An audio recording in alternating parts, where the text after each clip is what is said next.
ఎడారిలో సెలయేర్లు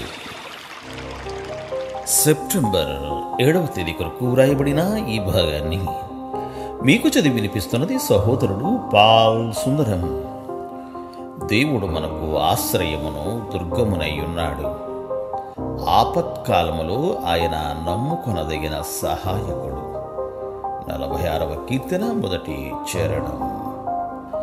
దేవుడు నాకు కాస్త ముందుగా సహాయం చేసి ఉండవచ్చు కదా అని ప్రశ్నిస్తూ ఉంటాం.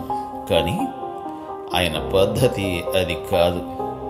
నీ బాధలకు నువ్వు అలవాటు పడి వాటి ద్వారా నేర్చుకోవలసిన పాఠాన్ని నేర్చుకున్న తర్వాతే నిన్ను విడిపిస్తాడు. ఆపదలో నేను సహాయం చేస్తాను, అతడిని విడిపిస్తాను అన్నదే ఆయన వాగ్దానం. నీ ఆపదలో ఆయన పగలు రాత్రంతా నీతో ఉంటాడు. ఆ తరువాత నిన్ను దానిలో నుండి బయటకు నడిపిస్తాడు.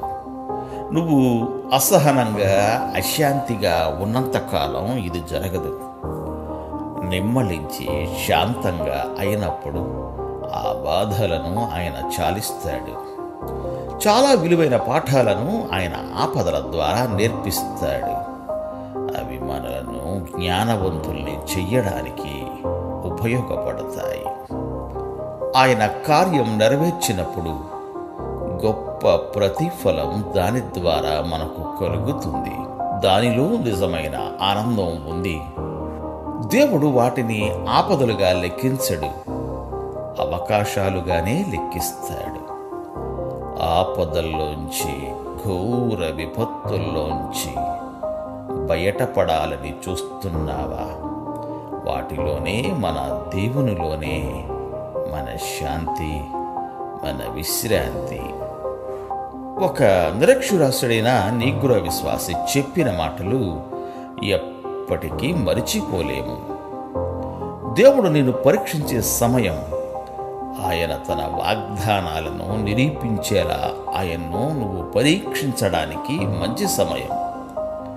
నీ శ్రమల వల్ల నువ్వెంత నష్టపోయావో దానంతటినీ ఆయన నుండి రాబట్టడానికి అదే అదును. పరీక్షల నుండి బయటపడడానికి 2 మార్గాలున్నాయి. ఒకటి, ఆ ఆపదను వదిలించుకొని అది వదిలిపోయినందుకు దేవునికి వందనాలు చెప్పడం. రెండోది, ఆ ఆపద దేవుని నుండి వచ్చిన సవాలేనని గుర్తించి దాని ద్వారా ఇంతకు ముందెన్నడూ పొందని పెద్ద ఆశీర్వాదం పొందడం. దేవుని కృపను పొందడానికి వచ్చిన ఈ అవకాశం గురించి ఆనందించడం. ఈ విధంగా మన విరోధే మనకు సహాయకుడవుతాడు. మనకు వ్యతిరేకంగా అనిపించిన విషయాలు మన మార్గానికి అనుకూలమైనవవుతాయి. మనలను ప్రేమించే దేవుని ద్వారా మనం అత్యధిక విజయాన్ని పొందగలం.